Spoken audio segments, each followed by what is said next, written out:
presented by rosettabiblia.com.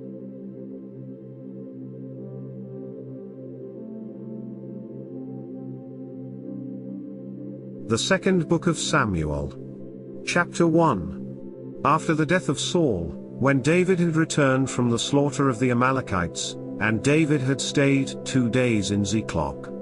On the third day, behold, a man came out of the camp from Saul, with his clothes torn and earth on his head. When he came to David, he fell to the earth and showed respect. David said to him, "Where do you come from?" He said to him, "I have escaped out of the camp of Israel." David said to him, "How did it go? Please tell me." He answered, "The people have fled from the battle, and many of the people also have fallen and are dead. Saul and Jonathan his son are dead also." David said to the young man who told him, "How do you know that Saul and Jonathan his son are dead?" The young man who told him said, "As I happened by chance on Mount Gilboa, behold, Saul was leaning on his spear, and behold, the chariots and the horsemen followed close behind him. When he looked behind him, he saw me and called to me. I answered, 'Here I am.' He said to me, 'Who are you?' I answered him, 'I am an Amalekite.' He said to me, 'Please stand beside me, and kill me, for anguish has taken hold of me because my life lingers in me.' So I stood beside him and killed him, because I was sure that he could not live after he had fallen. I took the crown that was on his head and the bracelet that was on his arm, and have brought them here to my lord." Then David took hold on his clothes and tore them, and all the men who were with him did likewise. They mourned, wept, and fasted until evening for Saul and for Jonathan his son, and for the people of Yahweh, and for the house of Israel, because they had fallen by the sword. David said to the young man who told him, "Where are you from?" He answered, "I am the son of a foreigner, an Amalekite." David said to him, "Why were you not afraid to stretch out your hand to destroy Yahweh's anointed?" David called one of the young men and said, "Go near, and cut him down." He struck him so that he died. David said to him, "Your blood be on your head, for your mouth has testified against you, saying, 'I have slain Yahweh's anointed.'" David lamented with this lamentation over Saul and over Jonathan his son. And he commanded them to teach the children of Judah the song of the bow. Behold, it is written in the book of Yeshar. "Your glory, Israel, was slain on your high places. How the mighty have fallen. Don't tell it in Gath. Don't publish it in the streets of Ashkelon, lest the daughters of the Philistines rejoice, lest the daughters of the uncircumcised triumph. You mountains of Gilboa, let there be no dew or rain on you, and no fields of offerings, for there the shield of the mighty was defiled and cast away, the shield of Saul was not anointed with oil. From the blood of the slain, from the fat of the mighty, Jonathan's bow didn't turn back. Saul's sword didn't return empty. Saul and Jonathan were lovely and pleasant in their lives. In their death, they were not divided. They were swifter than eagles. They were stronger than lions. You daughters of Israel, weep over Saul, who clothed you delicately in scarlet, who put ornaments of gold on your clothing. How the mighty have fallen in the middle of the battle. Jonathan was slain on your high places.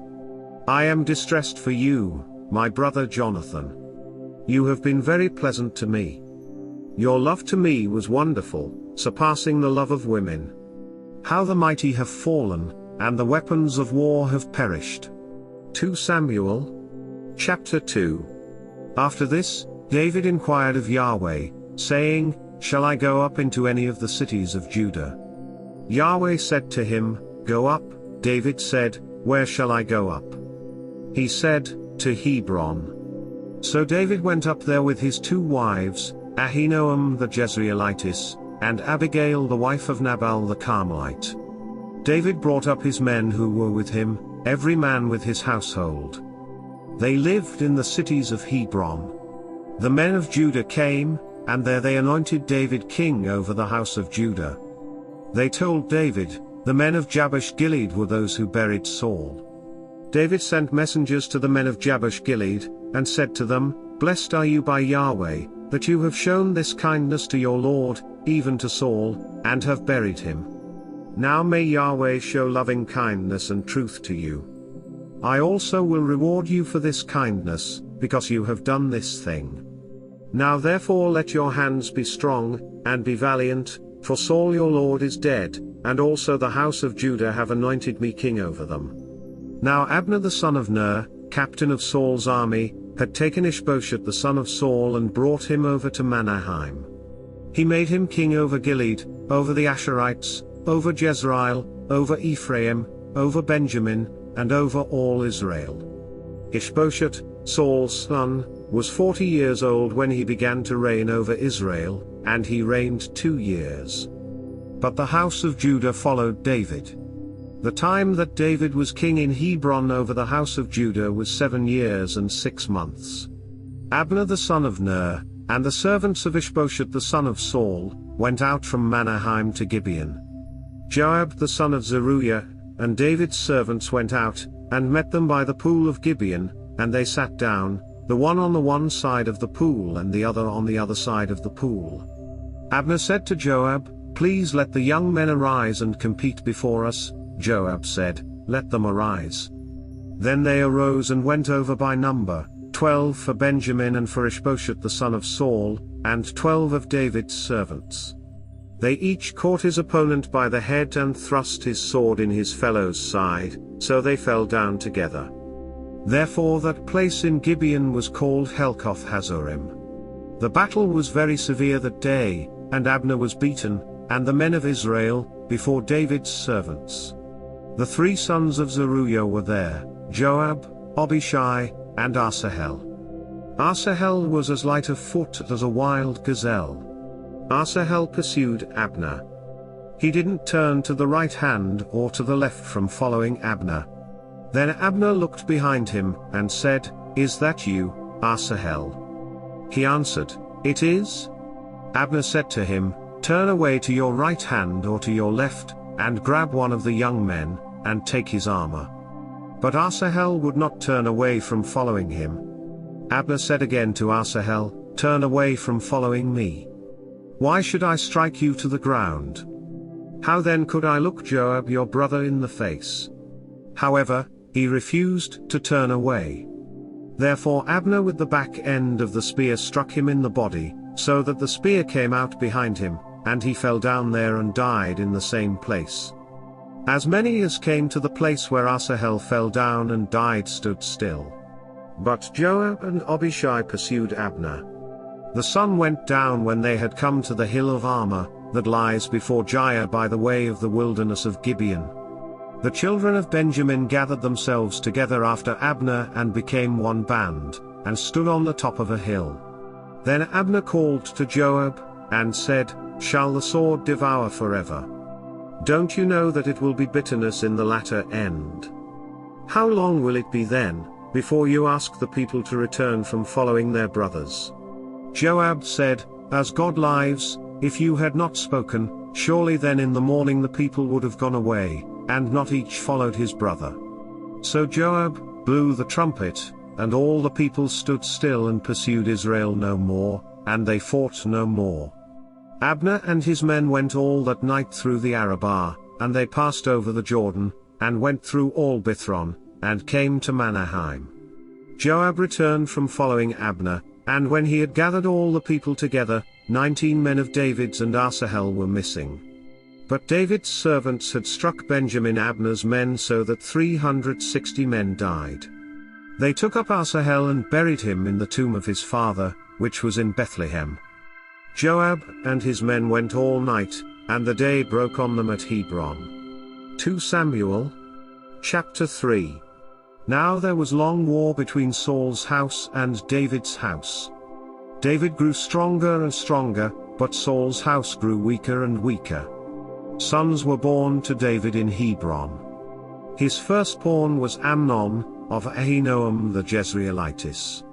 And his second, Chileab, of Abigail the wife of Nabal the Carmelite, and the third, Absalom the son of Maacah the daughter of Talmai king of Geshur. And the fourth, Adonijah the son of Haggith, and the fifth, Shephatiah the son of Abital. And the sixth, Ithream, of Eglah, David's wife. These were born to David in Hebron. While there was war between Saul's house and David's house, Abner made himself strong in Saul's house. Now Saul had a concubine, whose name was Rizpah, the daughter of Aiah, and Ishbosheth said to Abner, "Why have you gone into my father's concubine?" Then Abner was very angry about Ishbosheth's words, and said, "Am I a dog's head that belongs to Judah? Today I show kindness to your father Saul's house, to his brothers, and to his friends, and have not delivered you into the hand of David, and yet you charge me today with a fault concerning this woman. God do so to Abner, and more also, if, as Yahweh has sworn to David, I don't do even so to him. To transfer the kingdom from Saul's house, and to set up David's throne over Israel and over Judah, from Dan even to Beersheba." He could not answer Abner another word, because he was afraid of him. Abner sent messengers to David on his behalf, saying, "Whose is the land?" And saying, "Make your alliance with me, and behold, my hand will be with you to bring all Israel around to you." David said, "Good. I will make a treaty with you, but one thing I require of you. That is, you will not see my face unless you first bring Michal, Saul's daughter, when you come to see my face." David sent messengers to Ishbosheth, Saul's son, saying, "Deliver me my wife Michal, whom I was given to marry for 100 foreskins of the Philistines." Ishbosheth sent and took her from her husband, Paltiel the son of Laish. Her husband went with her, weeping as he went, and followed her to Bahurim. Then Abner said to him, "Go. Return." And he returned. Abner had communication with the elders of Israel, saying, "In times past, you sought for David to be king over you. Now then do it. For Yahweh has spoken of David, saying, By the hand of my servant David, I will save my people Israel out of the hand of the Philistines, and out of the hand of all their enemies." Abner also spoke in the ears of Benjamin, and Abner went also to speak in the ears of David in Hebron all that seemed good to Israel and to the whole house of Benjamin. So Abner came to David to Hebron, and 20 men with him. David made Abner and the men who were with him a feast. Abner said to David, "I will arise and go, and will gather all Israel to my lord the king, that they may make a covenant with you, and that you may reign over all that your soul desires." David sent Abner away, and he went in peace.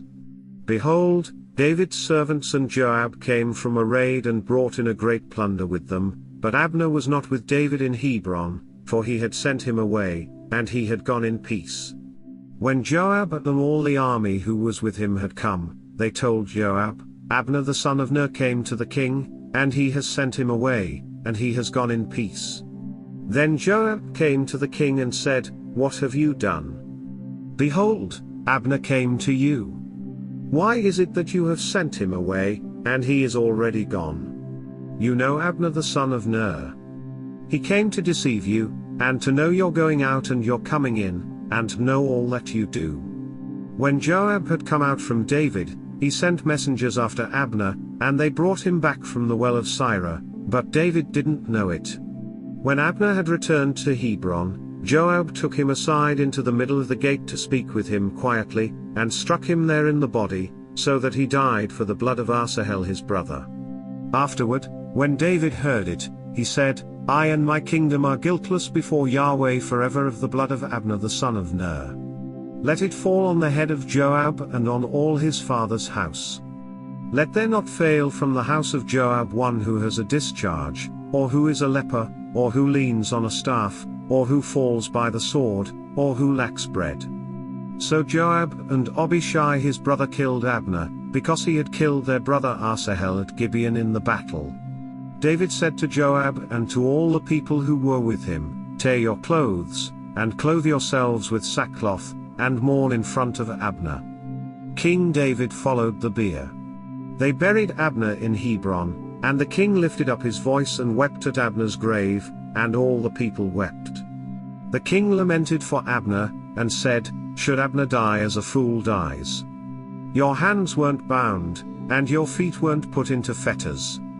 As a man falls before the children of iniquity, so you fell." All the people wept again over him.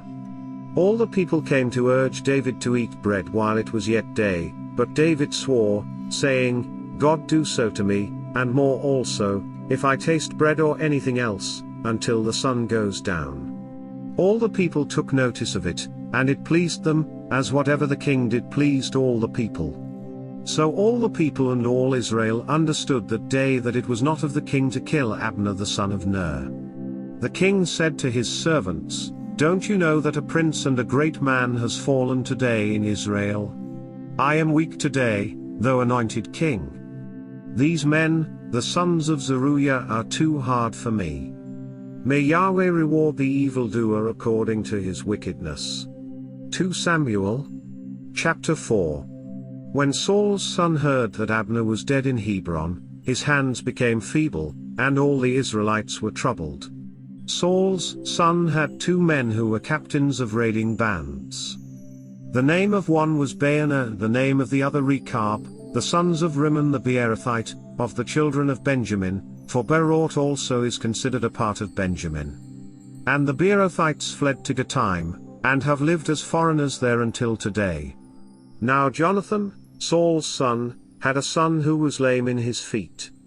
He was 5 years old when the news came about Saul and Jonathan out of Jezreel, and his nurse picked him up and fled. As she hurried to flee, he fell and became lame. His name was Mephibosheth. The sons of Rimmon the Beerothite, Rechab, and Baanah, went out and came at about the heat of the day to the house of Ishbosheth as he took his rest at noon. They came there into the middle of the house as though they would have fetched wheat, and they struck him in the body, and Rechab and Baanah his brother escaped. Now when they came into the house as he lay on his bed in his bedroom, they struck him, killed him, beheaded him, and took his head, and went by the way of the Arabah all night. They brought the head of Ishbosheth to David to Hebron, and said to the king, "Behold, the head of Ishbosheth, the son of Saul, your enemy, who sought your life. Yahweh has avenged my lord the king today of Saul and of his offspring." David answered Rechab and Baanah his brother, the sons of Rimmon the Beerothite, and said to them, "As Yahweh lives, who has redeemed my soul out of all adversity. When someone told me, 'Behold, Saul is dead,' thinking that he brought good news, I seized him and killed him in Ziklag, which was the reward I gave him for his news. How much more, when wicked men have slain a righteous person in his own house on his bed, should I not now require his blood from your hand, and rid the earth of you?" David commanded his young men, and they killed them, cut off their hands and their feet, and hanged them up beside the pool in Hebron. But they took the head of Ishbosheth and buried it in Abner's grave in Hebron. 2 Samuel, chapter 5. Then all the tribes of Israel came to David at Hebron and spoke, saying, "Behold, we are your bone and your flesh. In times past, when Saul was king over us, it was you who led Israel out and in. Yahweh said to you, 'You will be shepherd of my people Israel, and you will be prince over Israel.'" So all the elders of Israel came to the king to Hebron, and King David made a covenant with them in Hebron before Yahweh, and they anointed David king over Israel. David was 30 years old when he began to reign, and he reigned 40 years. In Hebron he reigned over Judah 7 years and 6 months, and in Jerusalem he reigned 33 years over all Israel and Judah. The king and his men went to Jerusalem against the Jebusites, the inhabitants of the land, who spoke to David, saying, "The blind and the lame will keep you out of here," thinking, "David can't come in here." Nevertheless David took the stronghold of Zion. This is David's city. David said on that day, "Whoever strikes the Jebusites, let him go up to the watercourse and strike those lame and blind, who are hated by David's soul." Therefore they say, "The blind and the lame can't come into the house." David lived in the stronghold, and called it David's city. David built around from Milo and inward. David grew greater and greater, for Yahweh, the God of armies, was with him. Hiram king of Tyre sent messengers to David, with cedar trees, carpenters and masons, and they built David a house. David perceived that Yahweh had established him king over Israel, and that he had exalted his kingdom for his people Israel's sake. David took more concubines and wives for himself out of Jerusalem, after he had come from Hebron, and more sons and daughters were born to David.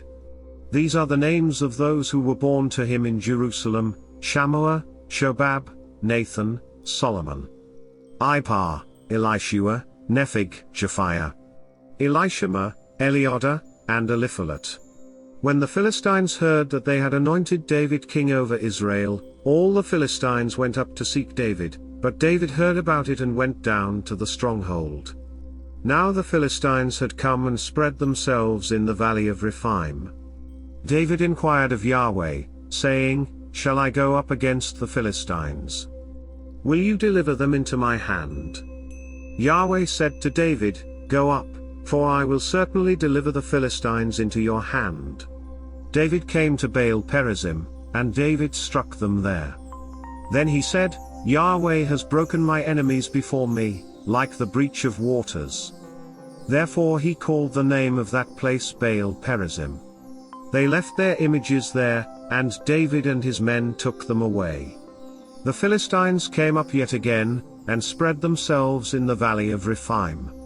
When David inquired of Yahweh, he said, "You shall not go up. Circle around behind them, and attack them in front of the mulberry trees. When you hear the sound of marching in the tops of the mulberry trees, then stir yourself up, for then Yahweh has gone out before you to strike the army of the Philistines." David did so, as Yahweh commanded him, and struck the Philistines all the way from Geba to Gezer. 2 Samuel, chapter 6.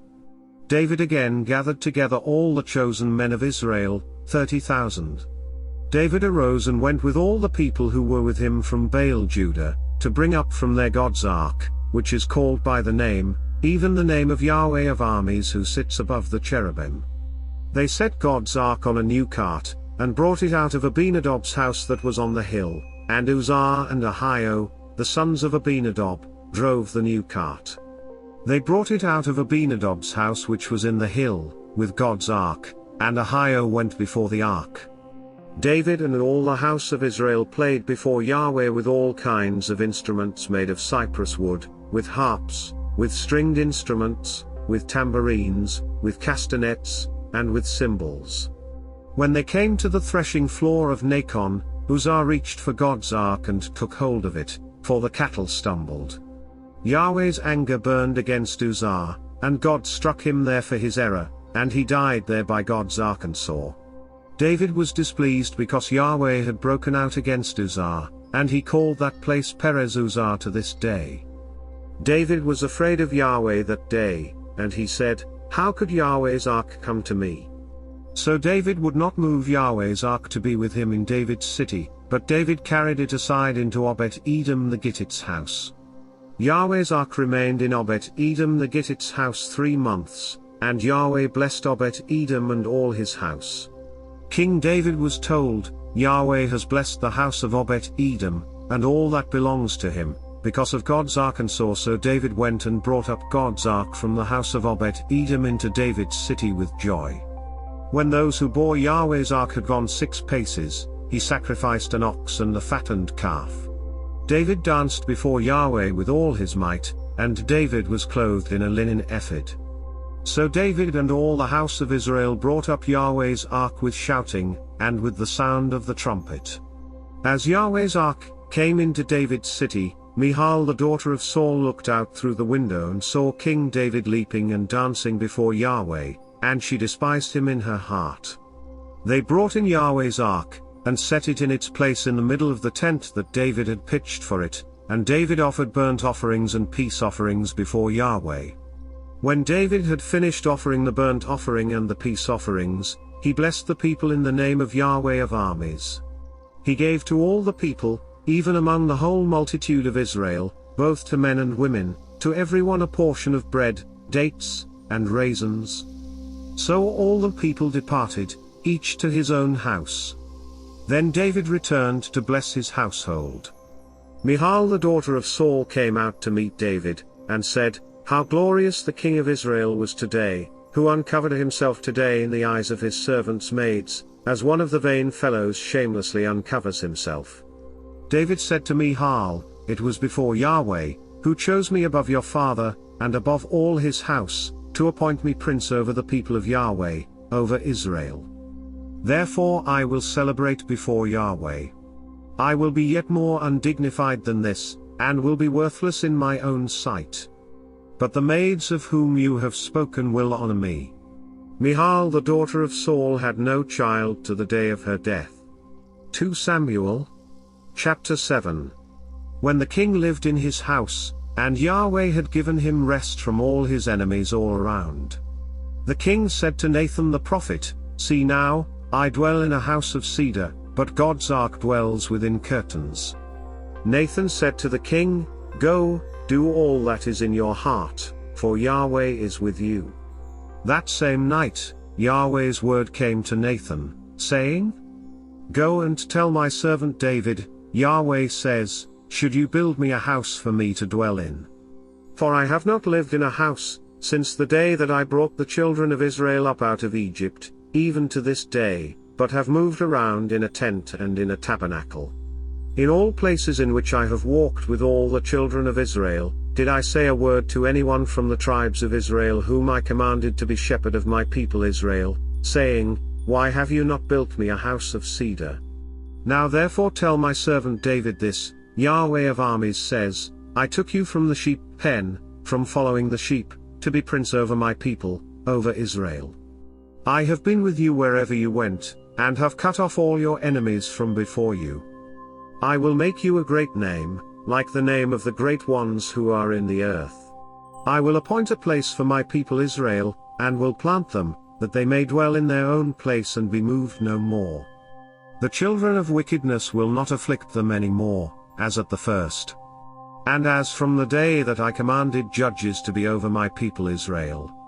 I will cause you to rest from all your enemies.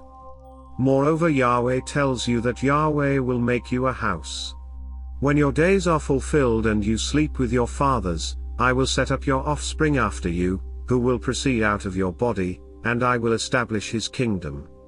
He will build a house for my name, and I will establish the throne of his kingdom forever. I will be his father, and he will be my son. If he commits iniquity, I will chasten him with the rod of men and with the stripes of the children of men. But my loving kindness will not depart from him, as I took it from Saul, whom I put away before you. Your house and your kingdom will be made sure forever before you. Your throne will be established forever. Nathan spoke to David all these words, and according to all this vision. Then David the king went in and sat before Yahweh, and he said, Who am I, Lord Yahweh, and what is my house, that you have brought me this far? This was yet a small thing in your eyes, Lord Yahweh, but you have spoken also of your servant's house for a great while to come, and this among men, Lord Yahweh. What more can David say to you? For you know your servant, Lord Yahweh. For your word's sake, and according to your own heart, you have worked all this greatness, to make your servant know it. Therefore you are great, Yahweh God. For there is no one like you, neither is there any God besides you, according to all that we have heard with our ears.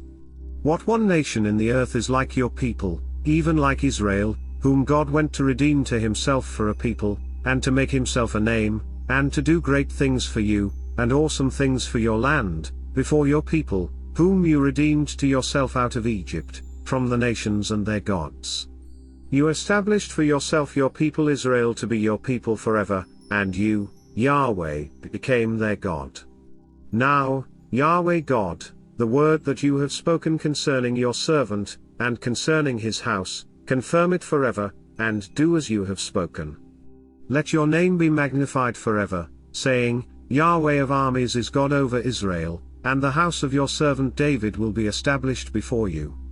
For you, Yahweh of armies, the God of Israel, have revealed to your servant, saying, I will build you a house. Therefore your servant has found in his heart to pray this prayer to you. Now, O Lord Yahweh, you are God, and your words are truth, and you have promised this good thing to your servant. Now therefore, let it please you to bless the house of your servant, that it may continue forever before you, for you, Lord Yahweh, have spoken it. Let the house of your servant be blessed forever with your blessing. 2 Samuel, chapter 8. After this, David struck the Philistines and subdued them, and David took the bridle of the mother city out of the hand of the Philistines. He defeated Moab, and measured them with the line, making them to lie down on the ground, and he measured 2 lines to put to death, and 1 full line to keep alive. The Moabites became servants to David, and brought tribute. David also struck Hadadezer the son of Rehab, king of Zobah, as he went to recover his dominion at the river. David took from him 1,700 horsemen and 20,000 footmen. David hamstrung the chariot horses, but reserved enough of them for 100 chariots. When the Syrians of Damascus came to help Hadadezer king of Zobah, David struck 22,000 men of the Syrians. Then David put garrisons in Syria of Damascus, and the Syrians became servants to David, and brought tribute. Yahweh gave victory to David wherever he went. David took the shields of gold that were on the servants of Hadadezer, and brought them to Jerusalem. From Beitar and from Berothai, cities of Hadadezer, King David took a great quantity of bronze. When Tua king of Hamath heard that David had struck all the army of Hadadezer, then Tua sent Joram his son to King David to greet him and to bless him, because he had fought against Hadadezer and struck him, for Hadadezer had wars with Tua. Joram brought with him vessels of silver, vessels of gold, and vessels of bronze. King David also dedicated these to Yahweh, with the silver and gold that he dedicated of all the nations which he subdued. Of Syria, of Moab, of the children of Ammon, of the Philistines of Amalek, and of the plunder of Hadadezer, son of Rehab, king of Zobah. David earned a reputation when he returned from striking down 18,000 men of the Syrians in the Valley of Salt. He put garrisons in Edom. Throughout all Edom, he put garrisons, and all the Edomites became servants to David. Yahweh gave victory to David wherever he went. David reigned over all Israel, and David executed justice and righteousness for all his people. Joab the son of Zeruiah was over the army, Jehoshaphat the son of Ahilud was recorder. Zadok the son of Ahitub, and Ahimelech the son of Abiathar were priests, Sariah was scribe. Benaiah the son of Jehoiada was over the Kerethites and the Pelethites, and David's sons were chief ministers. 2 Samuel, chapter 9. David said, Is there yet any who is left of Saul's house, that I may show him kindness for Jonathan's sake? There was of Saul's house a servant whose name was Ziba, and they called him to David, and the king said to him, Are you Ziba? He said, I am your servant. The king said, Is there not yet any of Saul's house, that I may show the kindness of God to him? Ziba said to the king, Jonathan still has a son, who is lame in his feet. The king said to him, Where is he? Ziba said to the king, Behold, he is in the house of Machir the son of Ammiel, in Lo-debar. Then King David sent and brought him out of the house of Machir the son of Ammiel, from Lo-debar. Mephibosheth, the son of Jonathan, the son of Saul, came to David, fell on his face, and showed respect. David said, Mephibosheth. He answered, Behold, your servant. David said to him, Don't be afraid, for I will surely show you kindness for Jonathan your father's sake, and will restore to you all the land of Saul your father. You will eat bread at my table continually. He bowed down, and said, What is your servant, that you should look at such a dead dog as I am? Then the king called to Ziba, Saul's servant, and said to him, All that belonged to Saul and to all his house I have given to your master's son. Till the land for him, you, your sons, and your servants. Bring in the harvest, that your master's son may have bread to eat, but Mephibosheth your master's son will always eat bread at my table." Now Ziba had 15 sons and 20 servants. Then Ziba said to the king, "According to all that my lord the king commands his servant, so your servant will do." So Mephibosheth ate at the king's table like one of the king's sons. Mephibosheth had a young son, whose name was Micah. All who lived in Ziba's house were servants to Mephibosheth. So Mephibosheth lived in Jerusalem, for he ate continually at the king's table. He was lame in both his feet. 2 Samuel chapter 10. After this, the king of the children of Ammon died, and Hanun his son reigned in his place. David said, "I will show kindness to Hanun the son of Nachash, as his father showed kindness to me." So David sent by his servants to comfort him concerning his father. David's servants came into the land of the children of Ammon. But the princes of the children of Ammon said to Hanun their lord, "Do you think that David honors your father, in that he has sent comforters to you? Hasn't David sent his servants to you to search the city, to spy it out, and to overthrow it?" So Hanun took David's servants, shaved off one half of their beards, and cut off their garments in the middle, even to their buttocks, and sent them away. When they told David this, he sent to meet them, for the men were greatly ashamed. The king said, "Wait at Jericho until your beards have grown, and then return." When the children of Ammon saw that they had become odious to David, the children of Ammon sent and hired the Syrians of Beth-Rehab and the Syrians of Zobah, 20,000 footmen, and the king of Mocha with 1,000 men, and the men of Tob 12,000 men. When David heard of it, he sent Joab and all the army of the mighty men. The children of Ammon came out, and put the battle in array at the entrance of the gate. The Syrians of Zobah and of Rehab and the men of Tob and Mocha were by themselves in the field. Now when Joab saw that the battle was set against him before and behind, he chose of all the choice men of Israel and put them in array against the Syrians.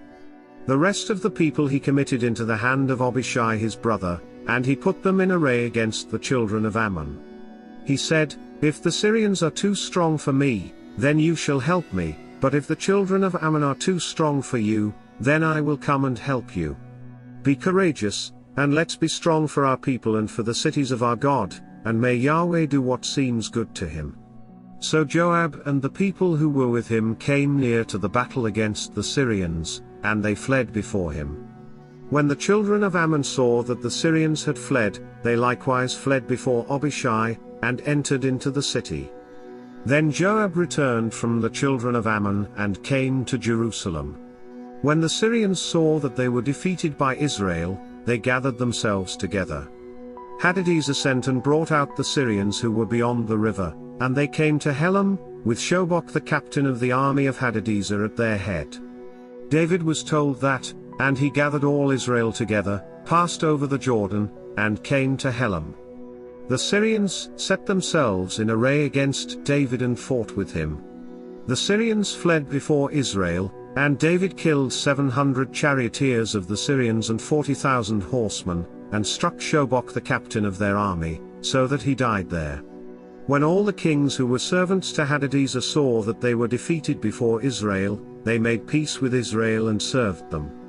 So the Syrians were afraid to help the children of Ammon any more. 2 Samuel chapter 11. At the return of the year, at the time when kings go out, David sent Joab and his servants with him, and all Israel, and they destroyed the children of Ammon and besieged Rabbah. But David stayed at Jerusalem. At evening, David arose from his bed and walked on the roof of the king's house. From the roof, he saw a woman bathing, and the woman was very beautiful to look at. David sent and inquired after the woman. One said, "Isn't this Bathsheba, the daughter of Eliam, Uriah the Hittite's wife?" David sent messengers, and took her, and she came in to him, and he lay with her, for she was purified from her uncleanness, and she returned to her house. The woman conceived, and she sent and told David, and said, "I am with child." David sent to Joab, "Send me Uriah the Hittite." Joab, sent Uriah to David. When Uriah had come to him, David asked him how Joab did, and how the people fared, and how the war prospered. David said to Uriah, "Go down to your house and wash your feet." Uriah departed out of the king's house, and a gift from the king was sent after him. But Uriah slept at the door of the king's house with all the servants of his lord, and didn't go down to his house. When they had told David, saying, "Uriah didn't go down to his house," David said to Uriah, "Haven't you come from a journey? Why didn't you go down to your house?" Uriah said to David, "The ark, Israel, and Judah, are staying in tents, and my lord Joab and the servants of my lord are encamped in the open field. Shall I then go into my house to eat and to drink, and to lie with my wife? As you live, and as your soul lives, I will not do this thing." David said to Uriah, "Stay here today also, and tomorrow I will let you depart." So Uriah stayed in Jerusalem that day and the next day. When David had called him, he ate and drank before him, and he made him drunk. At evening, he went out to lie on his bed with the servants of his lord, but didn't go down to his house. In the morning, David wrote a letter to Joab and sent it by the hand of Uriah. He wrote in the letter, saying, "Send Uriah to the forefront of the hottest battle, and retreat from him, that he may be struck and die." When Joab kept watch on the city, he assigned Uriah to the place where he knew that valiant men were. The men of the city went out and fought with Joab. Some of the people fell, even of David's servants, and Uriah the Hittite died also. Then Joab sent and told David all the things concerning the war.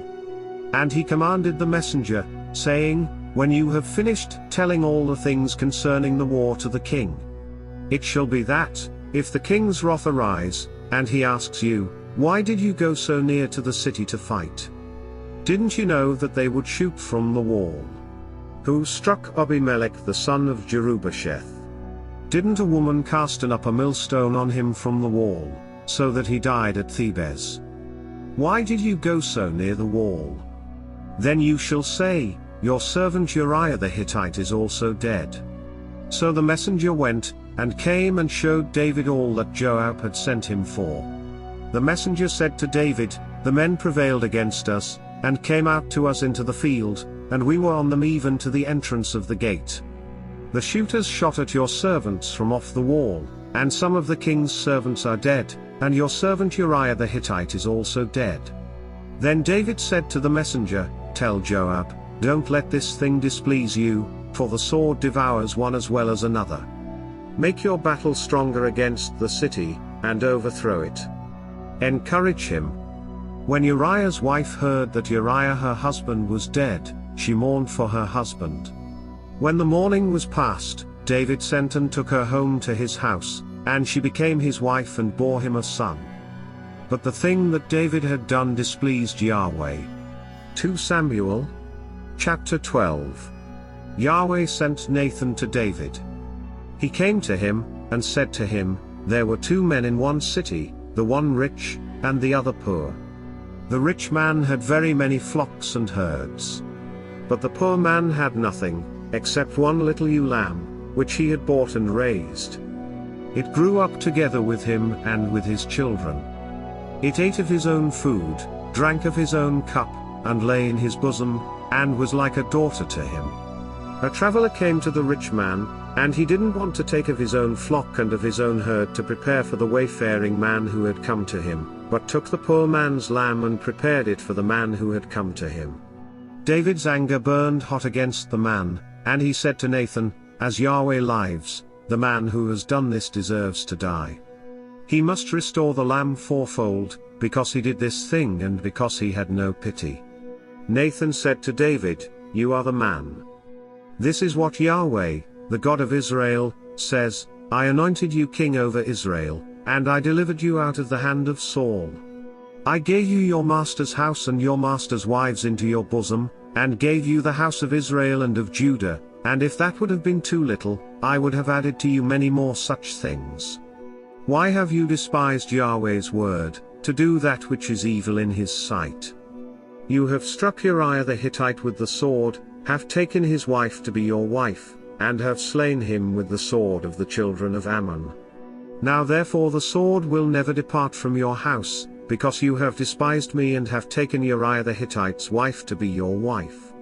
This is what Yahweh says, Behold, I will raise up evil against you out of your own house, and I will take your wives before your eyes and give them to your neighbor, and he will lie with your wives in the sight of this sun. For you did this secretly, but I will do this thing before all Israel, and before the sun. David said to Nathan, I have sinned against Yahweh. Nathan said to David, Yahweh also has put away your sin. You will not die. However, because by this deed you have given great occasion to Yahweh's enemies to blaspheme, the child also who is born to you will surely die. Then Nathan departed to his house.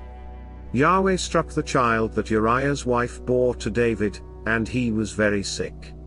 David therefore begged God for the child, and David fasted, and went in and lay all night on the ground. The elders of his house arose beside him, to raise him up from the earth, but he would not, and he didn't eat bread with them. On the 7th day, the child died. David's servants were afraid to tell him that the child was dead, for they said, Behold, while the child was yet alive, we spoke to him and he didn't listen to our voice. How will he then harm himself if we tell him that the child is dead? But when David saw that his servants were whispering together, David perceived that the child was dead, and David said to his servants, Is the child dead? They said, He is dead. Then David arose from the earth, and washed and anointed himself, and changed his clothing, and he came into Yahweh's house, and worshipped. Then he came to his own house, and when he requested, they set bread before him and he ate. Then his servants said to him, What is this that you have done? You fasted and wept for the child while he was alive, but when the child was dead, you rose up and ate bread. He said, While the child was yet alive, I fasted and wept, for I said, Who knows whether Yahweh will not be gracious to me, that the child may live? But now he is dead. Why should I fast? Can I bring him back again? I will go to him, but he will not return to me. David comforted Bathsheba his wife, and went into her, and lay with her. She bore a son, and he called his name Solomon. Yahweh loved him. And he sent by the hand of Nathan the prophet, and he named him Yedidiah, for Yahweh's sake. Now Joab fought against Rabbah of the children of Ammon, and took the royal city. Joab sent messengers to David, and said, I have fought against Rabbah. Yes, I have taken the city of waters. Now therefore gather the rest of the people together, and encamp against the city and take it, lest I take the city, and it be called by my name. David gathered all the people together and went to Rabbah, and fought against it and took it. He took the crown of their king from off his head, and its weight was a talent of gold, and in it were precious stones, and it was set on David's head. He brought a great quantity of plunder out of the city. He brought out the people who were in it, and put them to work under saws, under iron picks, under axes of iron, and made them go to the brick kiln, and he did so to all the cities of the children of Ammon. Then David and all the people returned to Jerusalem. 2 Samuel, chapter 13. After this, Absalom the son of David had a beautiful sister, whose name was Tamar, and Amnon the son of David loved her. Amnon was so troubled that he became sick because of his sister Tamar, for she was a virgin, and it seemed hard to Amnon to do anything to her. But Amnon had a friend whose name was Jonadab the son of Shimeah, David's brother, and Jonadab was a very subtle man. He said to him, Why, son of the king, are you so sad from day to day? Won't you tell me? Amnon said to him, I love Tamar, my brother Absalom's sister. Jonadab said to him, Lay down on your bed and pretend to be sick. When your father comes to see you, tell him, Please let my sister Tamar come and give me bread to eat, and prepare the food in my sight, that I may see it and eat it from her hand. So Amnon lay down and faked being sick.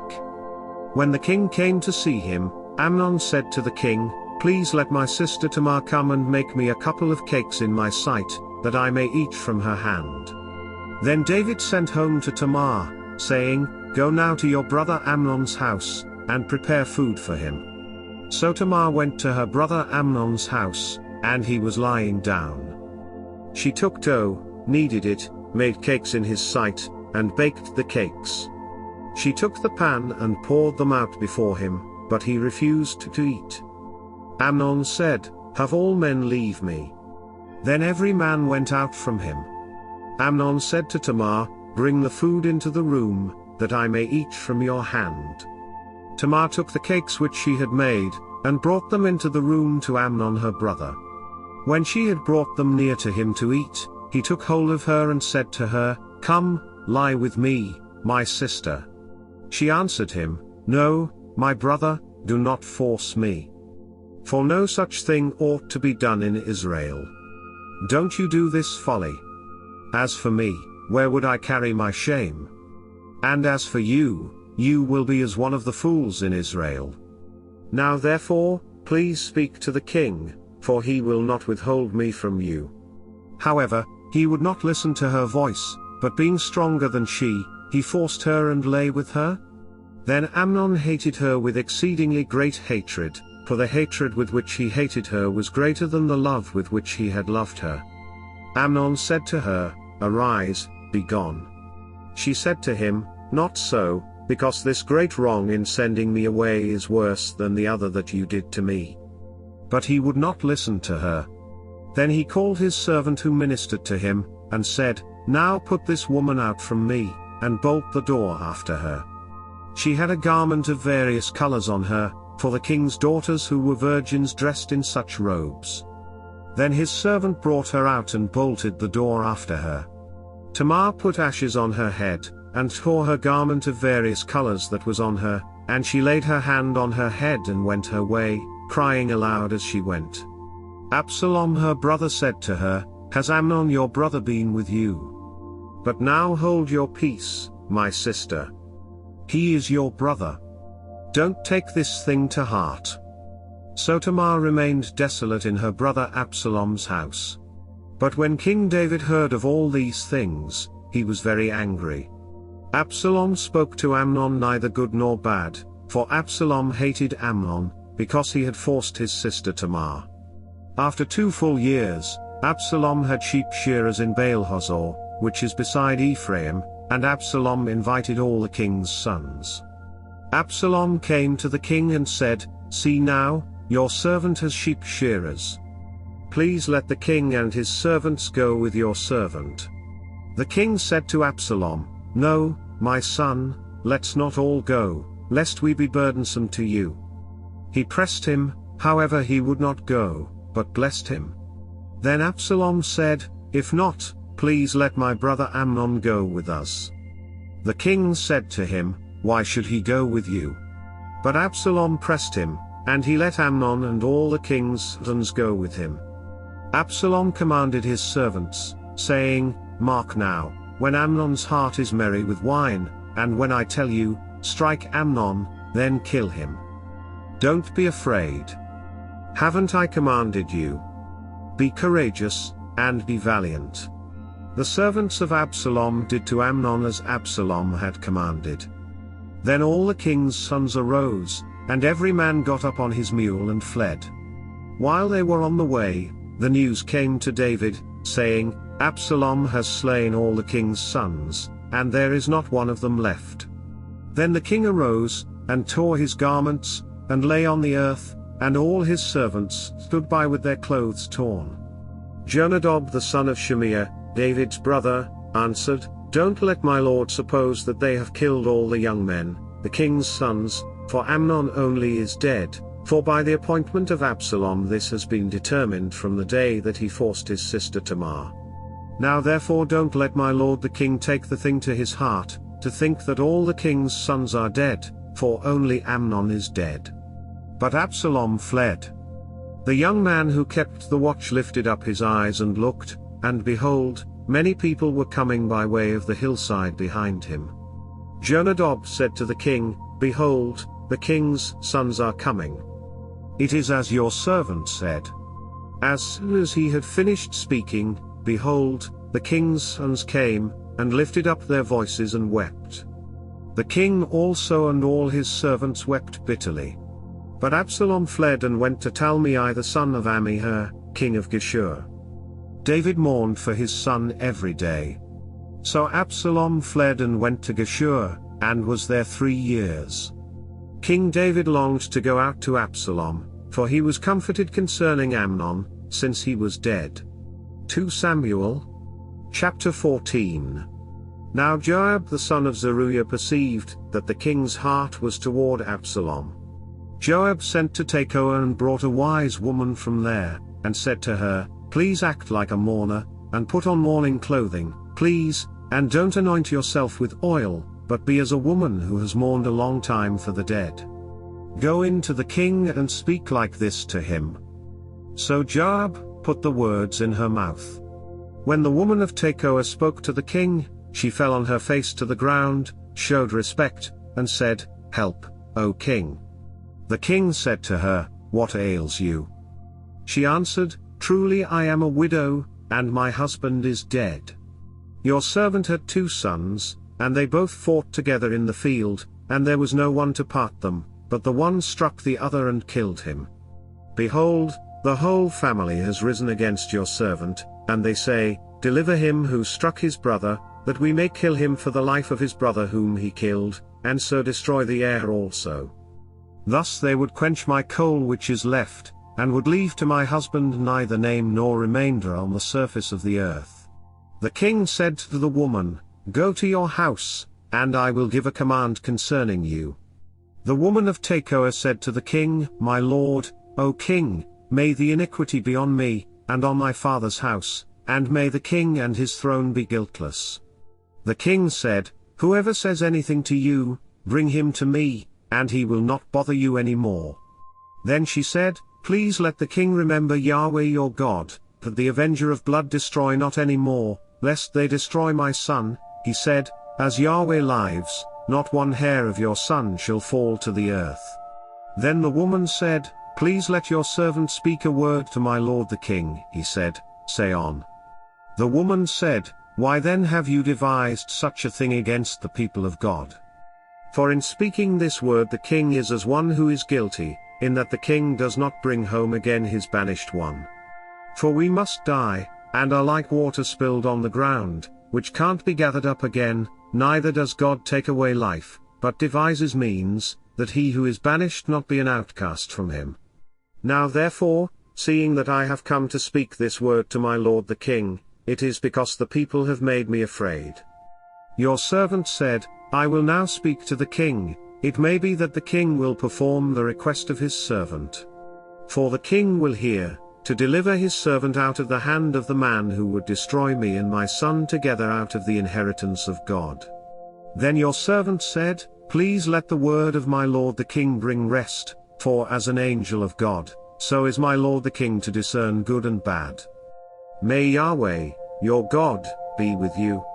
Then the king answered the woman, Please don't hide anything from me that I ask you.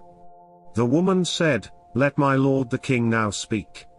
The king said, Is the hand of Joab with you in all this? The woman answered, As your soul lives, my lord the king, no one can turn to the right hand or to the left from anything that my lord the king has spoken, for your servant Joab urged me, and he put all these words in the mouth of your servant. Your servant Joab has done this thing to change the face of the matter. My lord is wise, according to the wisdom of an angel of God, to know all things that are in the earth. The king said to Joab, Behold now, I have granted this thing. Go therefore, and bring the young man Absalom back. Joab fell to the ground on his face, showed respect, and blessed the king. Joab said, Today your servant knows that I have found favor in your sight, my lord, O king, in that the king has performed the request of his servant. So Joab arose and went to Geshur, and brought Absalom to Jerusalem. The king said, Let him return to his own house, but let him not see my face. So Absalom returned to his own house, and didn't see the king's face. Now in all Israel there was no one to be so much praised as Absalom for his beauty. From the sole of his foot even to the crown of his head there was no defect in him. When he cut the hair of his head, now it was at every year's end that he cut it, because it was heavy on him, therefore he cut it. He weighed the hair of his head at 200 shekels, after the king's weight. 3 sons were born to Absalom, and 1 daughter, whose name was Tamar. She was a woman with a beautiful face. Absalom lived 2 full years in Jerusalem, and he didn't see the king's face. Then Absalom sent for Joab, to send him to the king, but he would not come to him. Then he sent again a second time, but he would not come. Therefore he said to his servants, Behold, Joab's field is near mine, and he has barley there. Go and set it on fire. So Absalom's servants set the field on fire. Then Joab arose and came to Absalom to his house, and said to him, Why have your servants set my field on fire? Absalom answered Joab, Behold, I sent to you, saying, Come here, that I may send you to the king, to say, Why have I come from Geshur? It would be better for me to be there still. Now therefore, let me see the king's face, and if there is iniquity in me, let him kill me. So Joab came to the king and told him, and when he had called for Absalom, he came to the king and bowed himself on his face to the ground before the king, and the king kissed Absalom. 2 Samuel, chapter 15. After this, Absalom prepared a chariot and horses for himself, and 50 men to run before him. Absalom rose up early, and stood beside the way of the gate. When any man had a suit which should come to the king for judgment, then Absalom called to him, and said, What city are you from? He said, Your servant is of one of the tribes of Israel. Absalom said to him, Behold, your matters are good and right, but there is no man deputized by the king to hear you. Absalom said moreover, Oh that I were made judge in the land, that every man who has any suit or cause might come to me, and I would do him justice. It was so, that when any man came near to bow down to him, he stretched out his hand, took hold of him, and kissed him. Absalom did this sort of thing to all Israel who came to the king for judgment. So Absalom stole the hearts of the men of Israel. At the end of 40 years, Absalom said to the king, Please let me go and pay my vow, which I have vowed to Yahweh, in Hebron. For your servant vowed a vow while I stayed at Geshur in Syria, saying, If Yahweh shall indeed bring me again to Jerusalem, then and I will serve Yahweh. The king said to him, Go in peace. So he arose and went to Hebron. But Absalom sent spies throughout all the tribes of Israel, saying, As soon as you hear the sound of the trumpet, then you shall say, Absalom is king in Hebron. 200 men went with Absalom out of Jerusalem, who were invited, and went in their simplicity, and they didn't know anything. Absalom sent for Ahithophel the Gilonite, David's counselor, from his city, even from Gilo, while he was offering the sacrifices. The conspiracy was strong, for the people increased continually with Absalom. A messenger came to David, saying, The hearts of the men of Israel are after Absalom. David said to all his servants who were with him at Jerusalem, Arise. Let's flee, or else none of us will escape from Absalom. Hurry to depart, lest he overtake us quickly and bring down evil on us, and strike the city with the edge of the sword. The king's servants said to the king, Behold, your servants are ready to do whatever my lord the king chooses. The king went out, and all his household after him. The king left 10 women, who were concubines, to keep the house. The king went out, and all the people after him, and they stayed in Beth-Merk. All his servants passed on beside him, and all the Kerethites, and all the Pelethites, and all the Gittites, 600 men who came after him from Gath, passed on before the king. Then the king said to Ittai the Gittite, Why do you also go with us?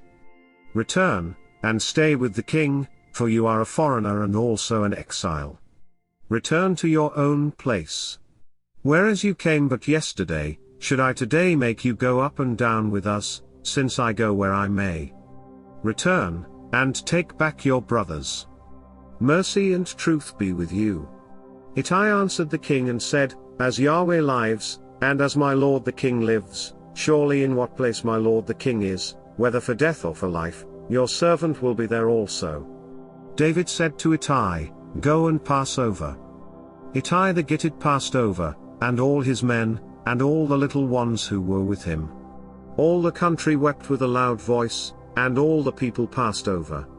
The king also himself passed over the brook Kidron, and all the people passed over toward the way of the wilderness.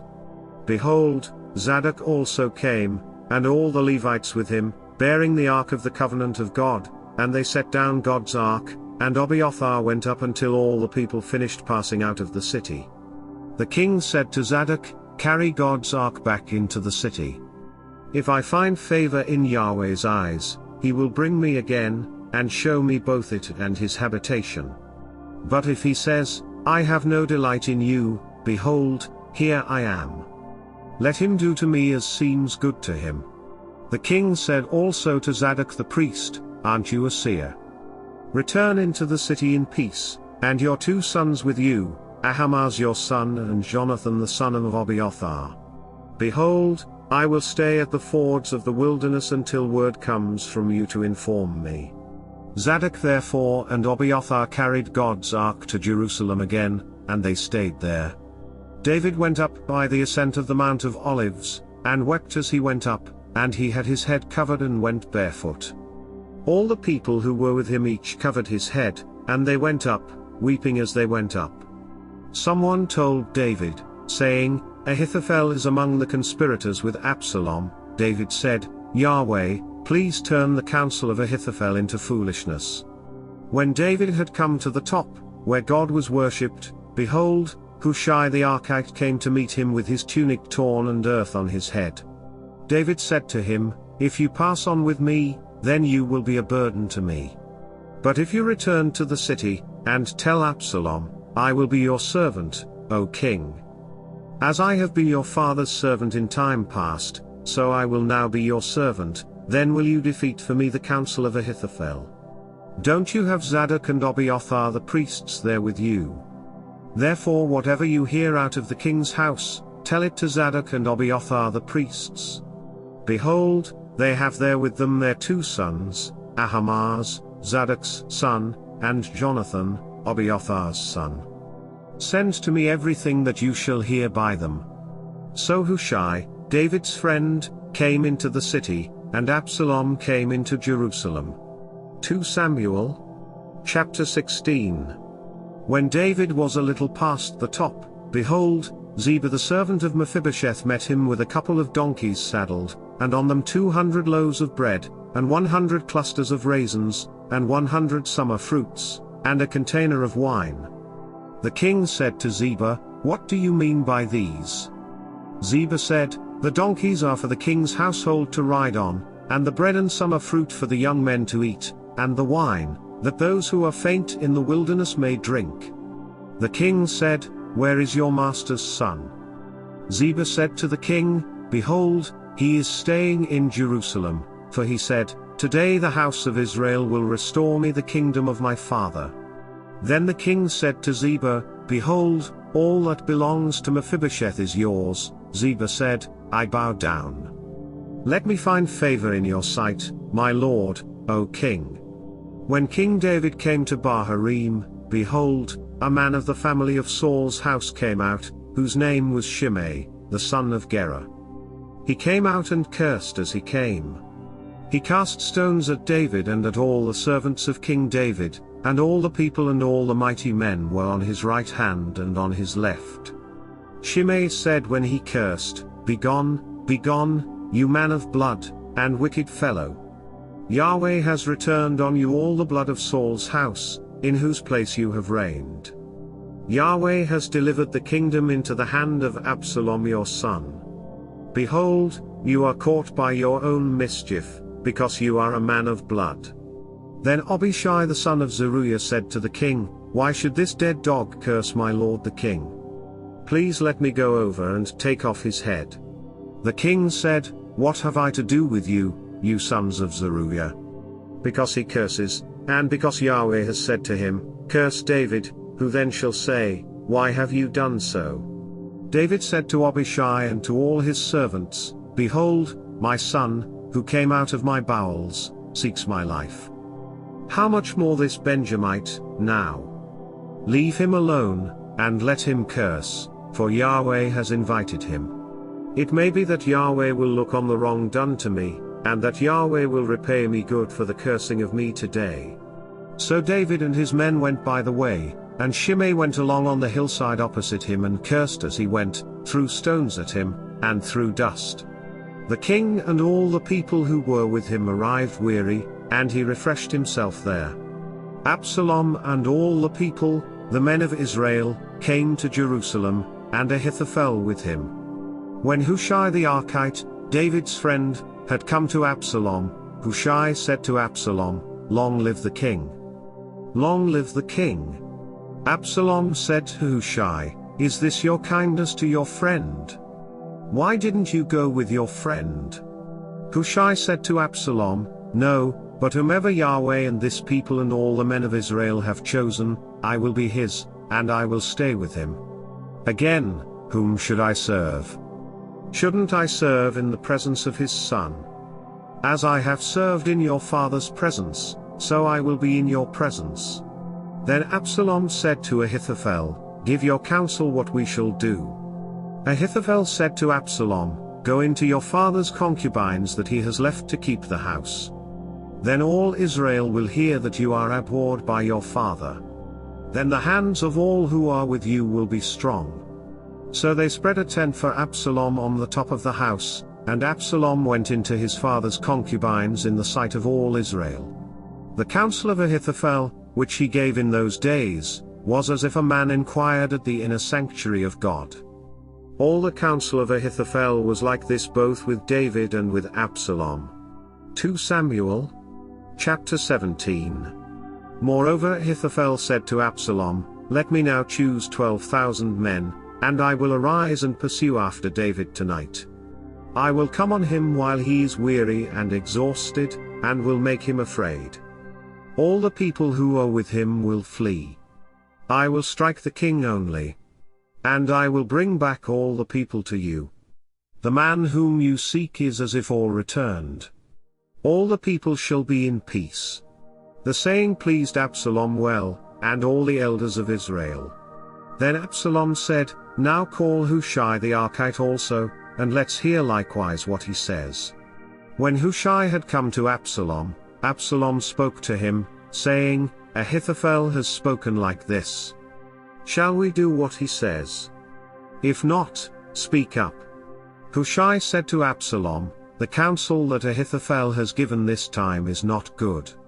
Hushai said moreover, "You know your father and his men, that they are mighty men, and they are fierce in their minds, like a bear robbed of her cubs in the field. Your father is a man of war, and will not lodge with the people. Behold, he is now hidden in some pit, or in some other place. It will happen, when some of them have fallen at the first, that whoever hears it will say, 'There is a slaughter among the people who follow Absalom.' Even he who is valiant, whose heart is as the heart of a lion, will utterly melt, for all Israel knows that your father is a mighty man, and those who are with him are valiant men.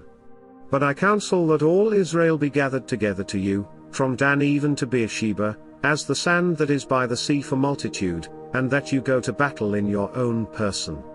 So we will come on him in some place where he will be found, and we will light on him as the dew falls on the ground, then we will not leave so much as one of him and of all the men who are with him. Moreover, if he has gone into a city, then all Israel will bring ropes to that city, and we will draw it into the river, until there isn't one small stone found there."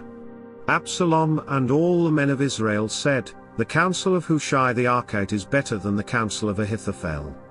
For Yahweh had ordained to defeat the good counsel of Ahithophel, to the intent that Yahweh might bring evil on Absalom. Then Hushai said to Zadok and to Abiathar the priests, Ahithophel counseled Absalom and the elders of Israel that way, and I have counseled this way. Now therefore send quickly, and tell David, saying, Don't lodge tonight at the fords of the wilderness, but by all means pass over, lest the king be swallowed up, and all the people who are with him. Now Jonathan and Ahimaaz were staying by En-Rogel, and a female servant used to go and report to them, and they went and told King David, for they couldn't risk being seen coming into the city. But a boy saw them, and told Absalom. Then they both went away quickly and came to the house of a man in Baharim, who had a well in his court, and they went down there. The woman took and spread the covering over the well's mouth, and spread out crushed grain on it, and nothing was known. Absalom's servants came to the woman to the house, and they said, Where are Ahimaaz and Jonathan? The woman said to them, They have gone over the brook of water. When they had sought and could not find them, they returned to Jerusalem. After they had departed, they came up out of the well and went and told King David, and they said to David, Arise and pass quickly over the water, for thus has Ahithophel counseled against you. Then David arose, and all the people who were with him, and they passed over the Jordan. By the morning light there lacked not one of them who had not gone over the Jordan. When Ahithophel saw that his counsel was not followed, he saddled his donkey, arose, and went home to his city, set his house in order, and hanged himself, and he died, and was buried in the tomb of his father. Then David came to Mahanaim. Absalom passed over the Jordan, he and all the men of Israel with him. Absalom set Amasa over the army instead of Joab. Now Amasa was the son of a man whose name was Ithra the Israelite, who went into Abigail the daughter of Nachash, sister to Zeruiah, Joab's mother. Israel and Absalom encamped in the land of Gilead. When David had come to Mahanaim, Shobi the son of Nachash of Rabbah of the children of Ammon, and Machir the son of Amiel of Lodebar, and Barzillai the Gileadite of Rogelim, brought beds, basins, earthen vessels, wheat, barley, meal, parched grain, beans, lentils, roasted grain, honey, butter, sheep, and cheese of the herd, for David and for the people who were with him to eat, for they said, The people are hungry, weary, and thirsty in the wilderness. 2 Samuel, chapter 18. David counted the people who were with him, and set captains of thousands and captains of hundreds over them. David sent the people out, a third part under the hand of Joab, and a third part under the hand of Abishai the son of Zeruiah, Joab's brother, and a third part under the hand of Ittai the Gittite. The king said to the people, I will also surely go out with you myself. But the people said, You shall not go out, for if we flee away, they will not care for us, neither if half of us die, will they care for us. But you are worth 10,000 of us. Therefore now it is better that you are ready to help us out of the city. The king said to them, I will do what seems best to you. The king stood beside the gate, and all the people went out by hundreds and by thousands. The king commanded Joab and Abishai and Ittai, saying, Deal gently for my sake with the young man Absalom. All the people heard when the king commanded all the captains concerning Absalom. So the people went out into the field against Israel, and the battle was in the forest of Ephraim. The people of Israel were struck there before David's servants, and there was a great slaughter there that day of 20,000 men. For the battle was there spread over the surface of all the country, and the forest devoured more people that day than the sword devoured. Absalom happened to meet David's servants. Absalom was riding on his mule, and the mule went under the thick boughs of a great oak, and his head caught hold of the oak, and he was hanging between the sky and earth, and the mule that was under him went on. A certain man saw it, and told Joab, and said, Behold, I saw Absalom hanging in an oak. Joab said to the man who told him, Behold, you saw it, and why didn't you strike him there to the ground? I would have given you 10 pieces of silver and a sash. The man said to Joab, Though I should receive 1,000 pieces of silver in my hand, I still wouldn't stretch out my hand against the king's son, for in our hearing the king commanded you and Abishai and Ittai, saying, "Beware that no one touch the young man Absalom. Otherwise, if I had dealt falsely against his life, and there is no matter hidden from the king, then you yourself would have set yourself against me." Then Joab said, "I'm not going to wait like this with you." He took 3 darts in his hand and thrust them through Absalom's heart while he was still alive in the middle of the oak. 10 young men who bore Joab's armor surrounded and struck Absalom, and killed him. Joab blew the trumpet, and the people returned from pursuing after Israel, for Joab held the people back. They took Absalom and cast him into a great pit in the forest, and raised over him a very great heap of stones. Then all Israel fled, each to his own tent. Now Absalom in his lifetime had taken and reared up for himself the pillar which is in the king's valley, for he said, "I have no son to keep my name in memory." He called the pillar after his own name. It is called Absalom's monument, to this day. Then Ahimaaz the son of Zadok said, "Let me now run and carry the king news, how Yahweh has avenged him of his enemies." Joab said to him, "You must not be the bearer of news today, but you must carry news another day. But today you must carry no news, because the king's son is dead." Then Joab said to the Cushite, "Go, tell the king what you have seen." The Cushite bowed himself to Joab, and ran. Then Ahimaaz the son of Zadok said yet again to Joab, "But come what may, please let me also run after the Cushite." Joab said, "Why do you want to run, my son, since you will have no reward for the news?" "But come what may," he said, "I will run." He said to him, "Run." Then Ahimaaz ran by the way of the plain, and outran the Cushite. Now David was sitting between the 2 gates, and the watchman went up to the roof of the gate to the wall, and lifted up his eyes and looked, and, behold, a man running alone. The watchman shouted, and told the king. The king said, "If he is alone, there is news in his mouth." He came closer and closer.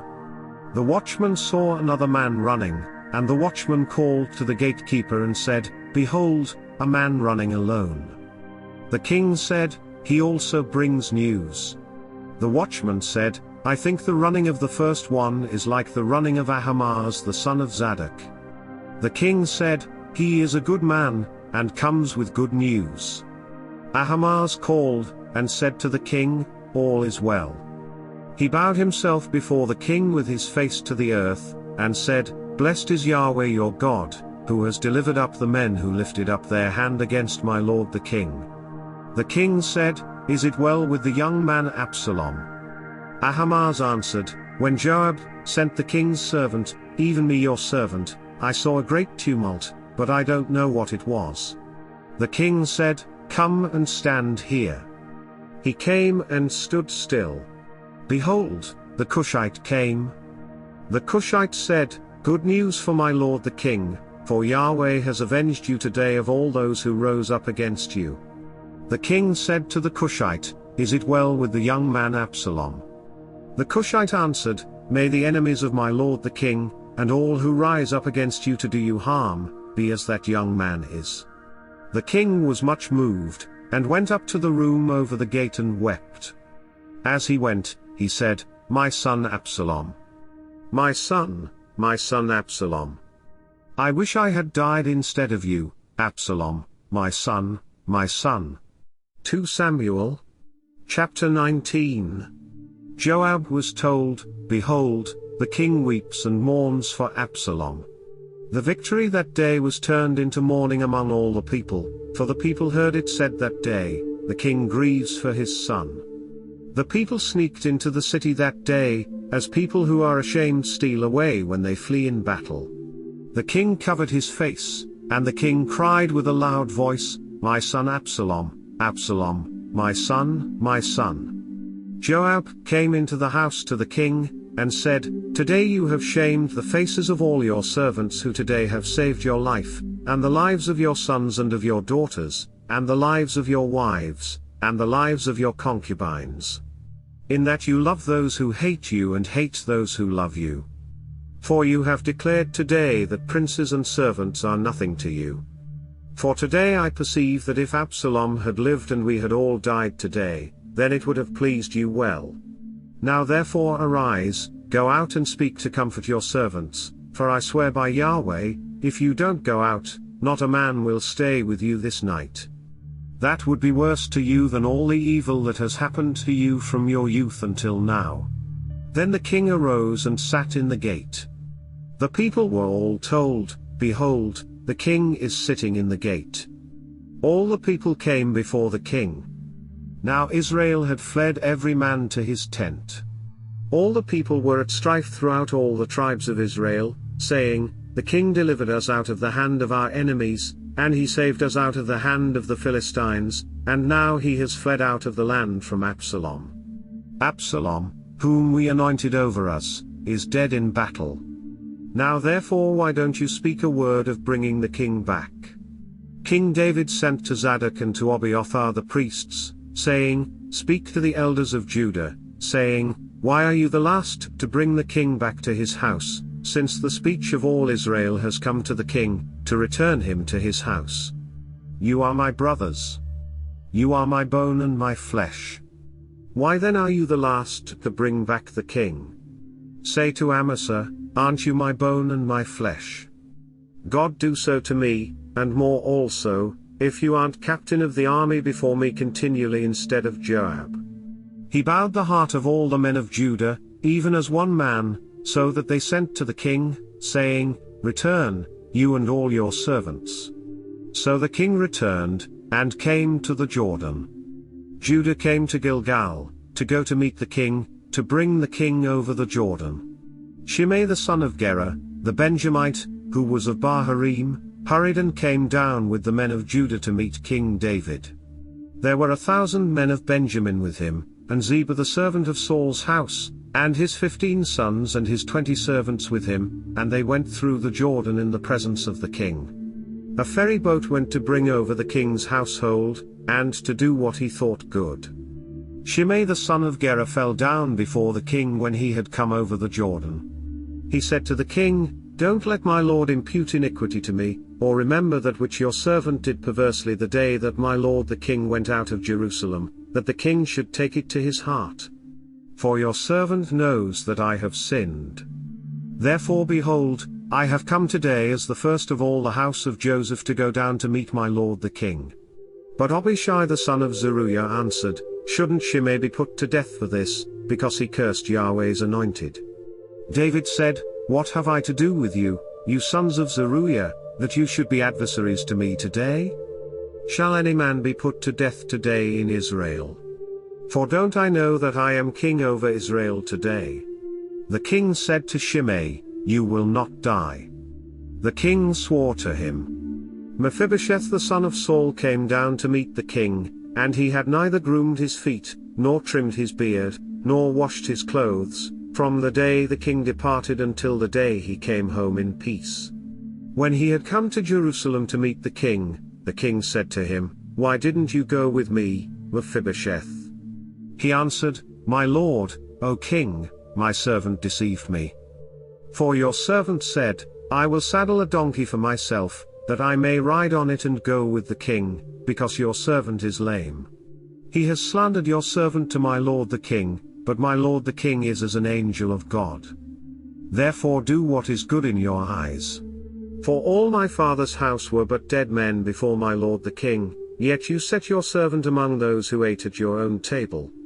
What right therefore have I yet that I should appeal any more to the king?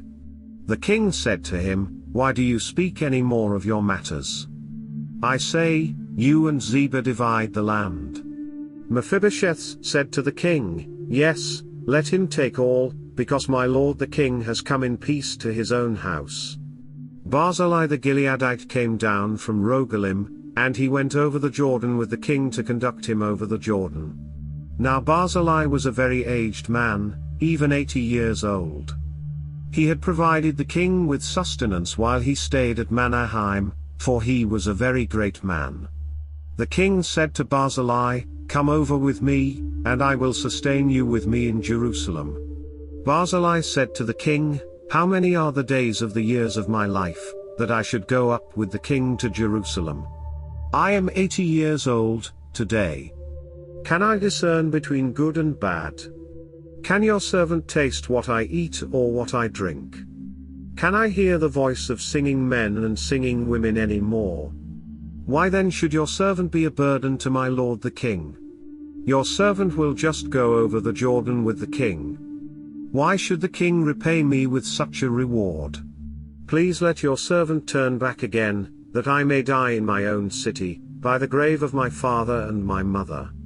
But behold, your servant Chimham, let him go over with my lord the king, and do to him what shall seem good to you. The king answered, Chimham shall go over with me, and I will do to him that which shall seem good to you. Whatever you request of me, that I will do for you. All the people went over the Jordan, and the king went over. Then the king kissed Barzillai and blessed him, and he returned to his own place. So the king went over to Gilgal, and Chimham went over with him. All the people of Judah brought the king over, and also half the people of Israel. Behold, all the men of Israel came to the king, and said to the king, Why have our brothers the men of Judah stolen you away, and brought the king and his household over the Jordan, and all David's men with him? All the men of Judah answered the men of Israel, Because the king is a close relative to us. Why then are you angry about this matter? Have we eaten at all at the king's cost? Or has he given us any gift? The men of Israel answered the men of Judah, and said, We have 10 parts in the king, and we have also more claim to David than you. Why then did you despise us, that our advice should not be first had in bringing back our king? The words of the men of Judah were fiercer than the words of the men of Israel. 2 Samuel, chapter 20. There happened to be there a wicked fellow, whose name was Sheba the son of Bichri, a Benjamite, and he blew the trumpet, and said, We have no portion in David, neither have we inheritance in the son of Jesse. Every man to his tents, Israel. So all the men of Israel went up from following David, and followed Sheba the son of Bichri, but the men of Judah joined with their king, from the Jordan even to Jerusalem. David came to his house at Jerusalem, and the king took the 10 women his concubines, whom he had left to keep the house, and put them in custody and provided them with sustenance, but didn't go into them. So they were shut up to the day of their death, living in widowhood. Then the king said to Amasa, Call me the men of Judah together within 3 days, and be here present.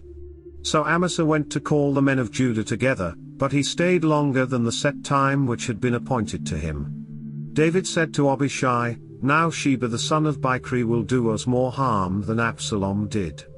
Take your lord's servants and pursue after him, lest he get himself fortified cities, and escape out of our sight.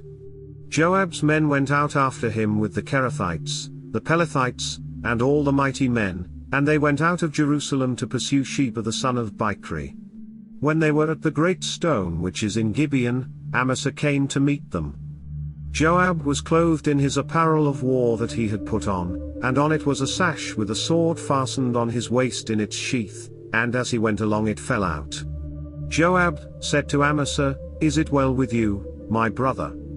Joab took Amasa by the beard with his right hand to kiss him. But Amasa took no heed to the sword that was in Joab's hand. So he struck him with it in the body and shed out his bowels to the ground, and didn't strike him again, and he died. Joab and Abishai his brother pursued Sheba the son of Bichri. One of Joab's young men stood by him, and said, He who favors Joab, and he who is for David, let him follow Joab. Amasa lay wallowing in his blood in the middle of the highway. When the man saw that all the people stood still, he carried Amasa out of the highway into the field, and cast a garment over him, when he saw that everyone who came by him stood still. When he was removed out of the highway, all of the people went on after Joab to pursue Sheba the son of Bichri. He went through all the tribes of Israel to Abel, to Beth-Mocha, and all the Berites. They were gathered together, and went also after him. They came and besieged him in Abel of Beth-Mocha, and they cast up a mound against the city, and it stood against the rampart, and all the people who were with Joab battered the wall to throw it down. Then a wise woman cried out of the city, "Here, here! Please say to Joab, 'Come near here, that I may speak with you.'" He came near to her, and the woman said, "Are you Joab?" He answered, "I am." Then she said to him, "Hear the words of your servant." He answered, "I'm listening."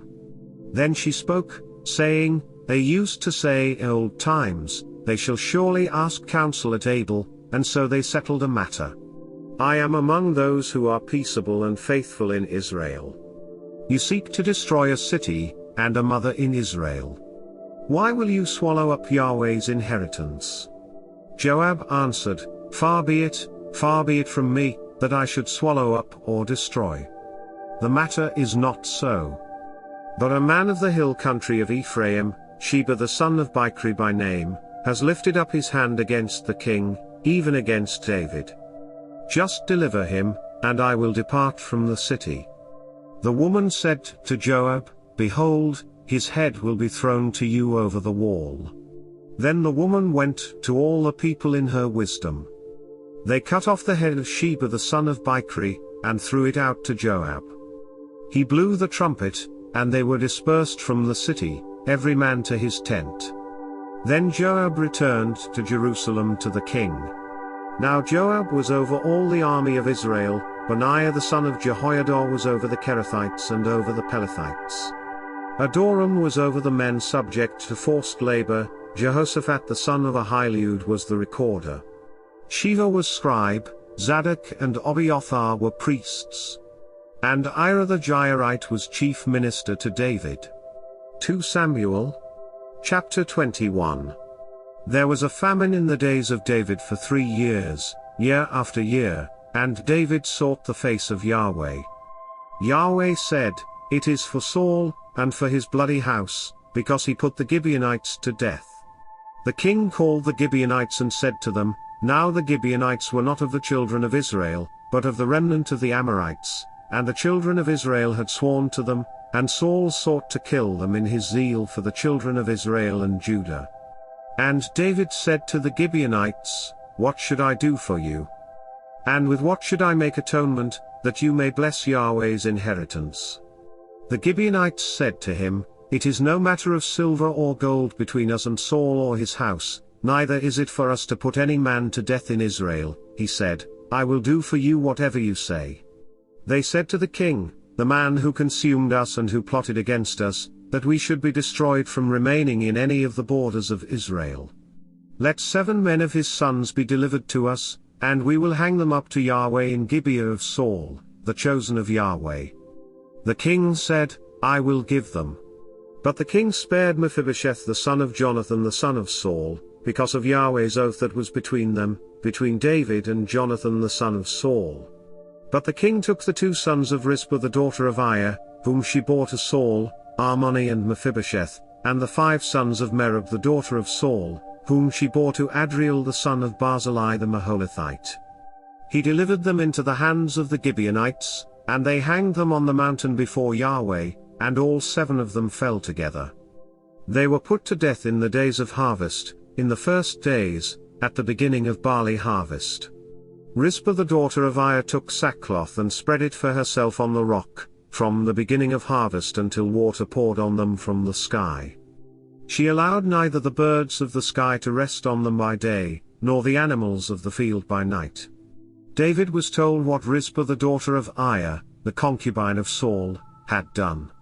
So David went and took the bones of Saul and the bones of Jonathan his son from the men of Jabesh Gilead, who had stolen them from the street of Beth Shan, where the Philistines had hanged them in the day that the Philistines killed Saul in Gilboa.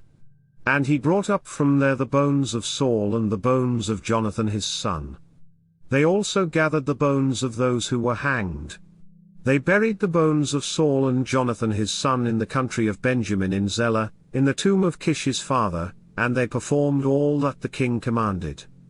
After that, God answered prayer for the land.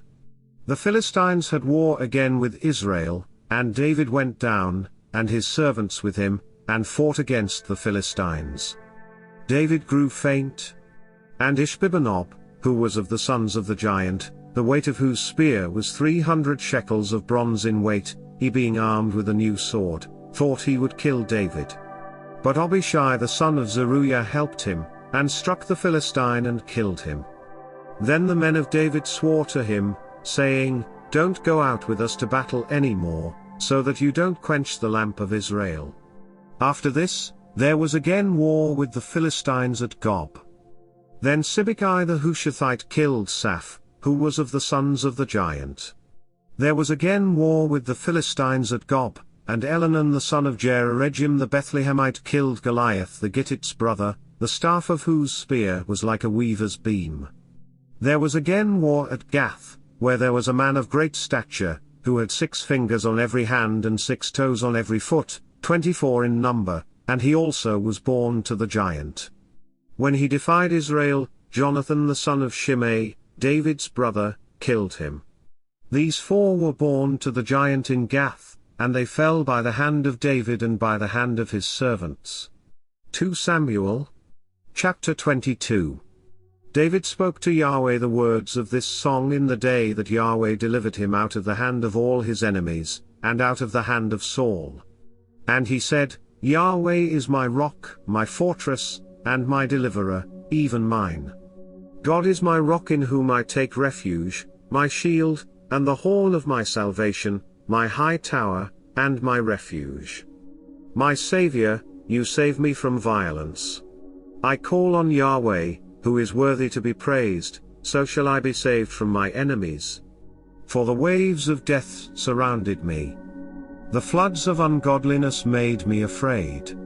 The cords of Sheol were around me. The snares of death caught me.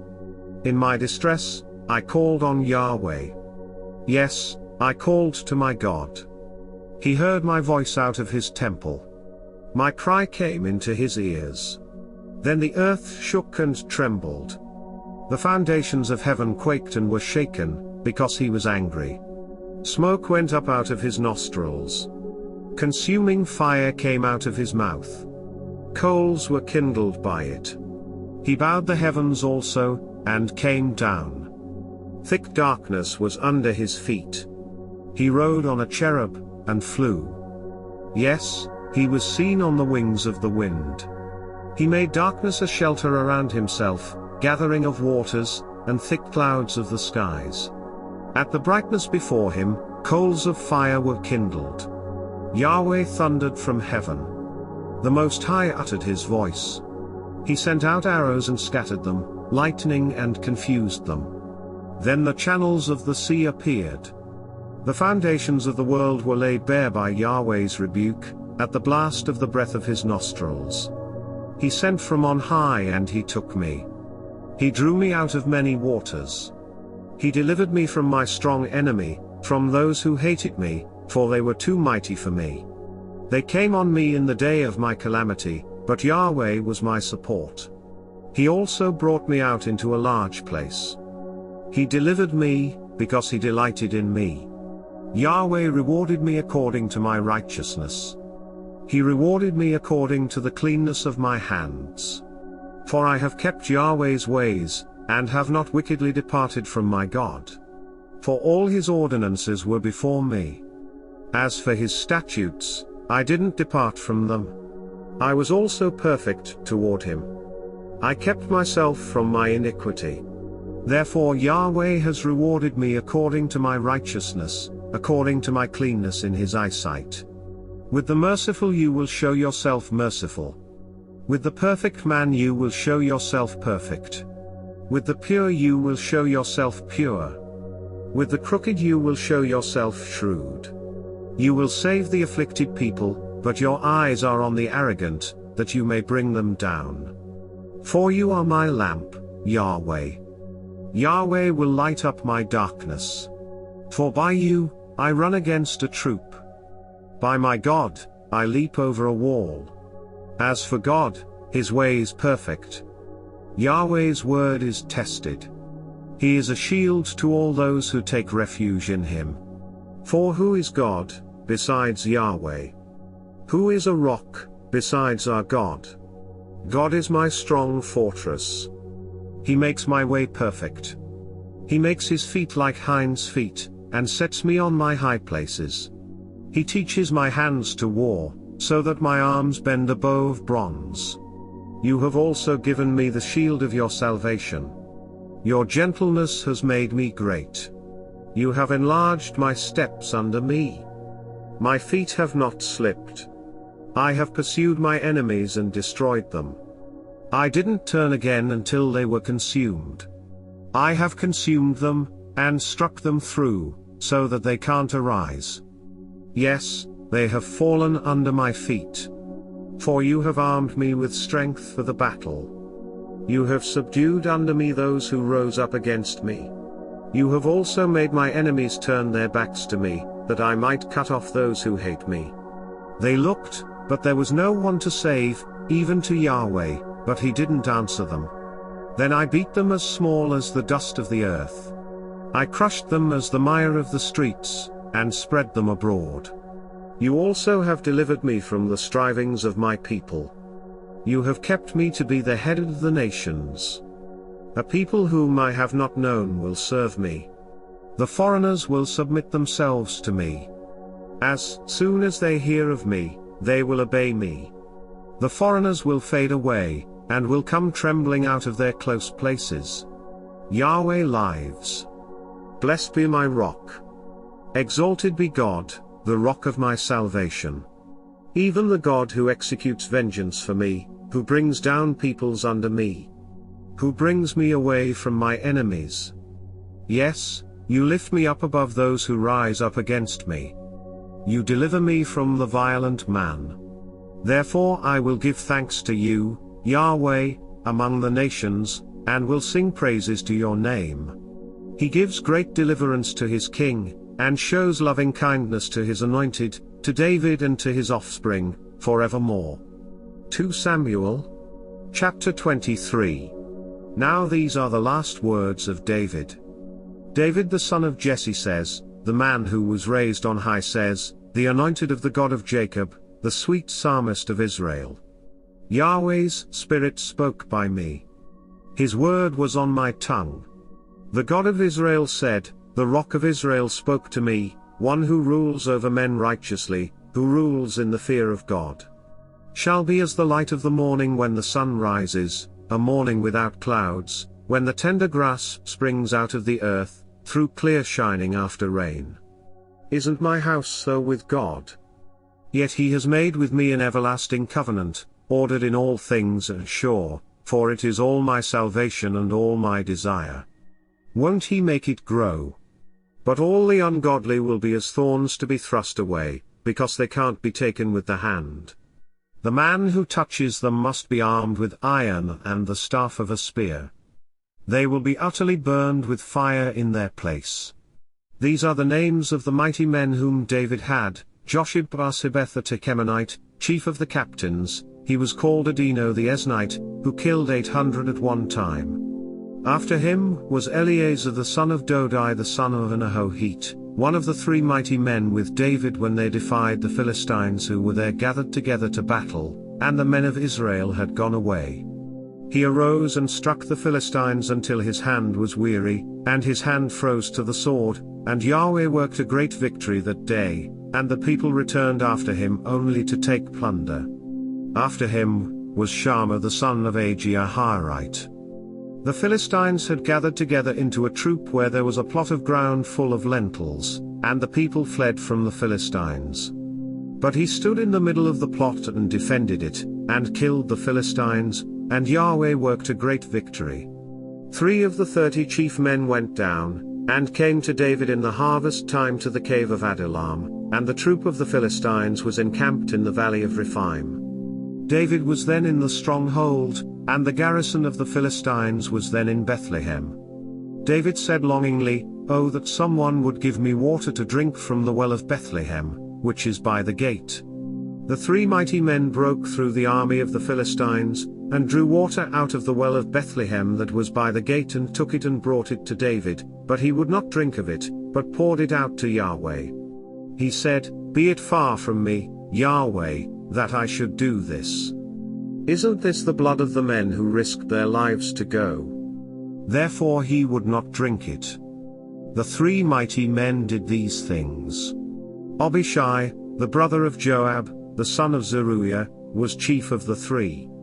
He lifted up his spear against 300 and killed them, and had a name among the 3. Wasn't he most honorable of the 3? Therefore he was made their captain. However, he wasn't included as one of the 3.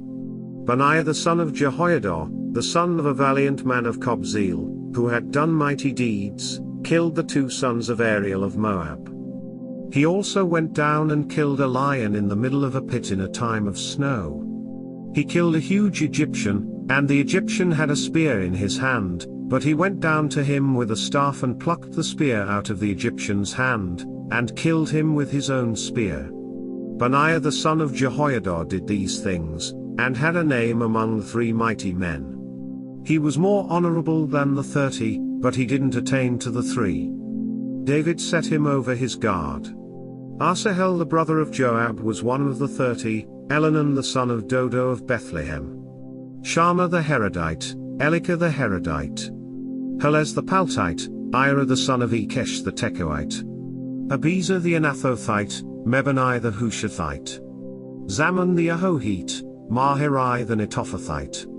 Caleb the son of Baanah the Netophathite, Ittai the son of Ribai of Gibeah of the children of Benjamin. Benaiah a Parathonite, Hiddai of the brooks of Gosh. Abiobon the Arbathite, Asmaveth the Barhamite. Eliab the Shalbonite, the sons of Jashin, Jonathan. Shammah the Harite, Ahiam the son of Shirah the Ararite. Eliphalet the son of Ahasbai, the son of the Maacathite, Iliam the son of Ahithophel the Gilonite. Hezro the Carmelite, Pori the Arbit. Egal the son of Nathan of Zobah, Bani the Gadite. Zelik the Ammonite, Naharai the Beerothite, armor-bearers to Joab the son of Zeruiah. Ira the Ithrite, Gerub the Ithrite. And Uriah the Hittite, 37 in all. 2 Samuel, chapter 24. Again Yahweh's anger burned against Israel, and he moved David against them, saying, Go, count Israel and Judah. The king said to Joab the captain of the army, who was with him, Now go back and forth through all the tribes of Israel, from Dan even to Beersheba, and count the people, that I may know the sum of the people. Joab said to the king, Now may Yahweh your God add to the people however many they may be, 100 times, and may the eyes of my lord the king see it. But why does my lord the king delight in this thing? Notwithstanding, the king's word prevailed against Joab and against the captains of the army. Joab and the captains of the army went out from the presence of the king to count the people of Israel. They passed over the Jordan and encamped in Aroah, on the right side of the city that is in the middle of the valley of Gad, and to Yaza. Then they came to Gilead and to the land of Tartim Hotshi, and they came to Danjan and around to Sidon. And came to the stronghold of Tyre, and to all the cities of the Hivites and of the Canaanites, and they went out to the south of Judah, at Beersheba. So when they had gone back and forth through all the land, they came to Jerusalem at the end of 9 months and 20 days. Joab gave up the sum of the counting of the people to the king, and there were in Israel 800,000 valiant men who drew the sword, and the men of Judah were 500,000 men. David's heart struck him after he had counted the people. David said to Yahweh, I have sinned greatly in that which I have done. But now, Yahweh, put away, I beg you, the iniquity of your servant, for I have done very foolishly. When David rose up in the morning, Yahweh's word came to the prophet Gad, David's seer, saying, Go and speak to David. Yahweh says, I offer you 3 things. Choose one of them, that I may do it to you. So Gad came to David, and told him, saying, Shall 7 years of famine come to you in your land? Or will you flee 3 months before your foes while they pursue you? Or shall there be 3 days pestilence in your land? Now answer, and consider what answer I shall return to him who sent me. David said to Gad, I am in distress. Let us fall now into Yahweh's hand, for his mercies are great. Let me not fall into man's hand. So Yahweh sent a pestilence on Israel from the morning even to the appointed time, and 70,000 men died of the people from Dan even to Beersheba. When the angel stretched out his hand toward Jerusalem to destroy it, Yahweh relented of the disaster, and said to the angel who destroyed the people, "It is enough. Now withdraw your hand." Yahweh's angel was by the threshing floor of Araunah the Jebusite.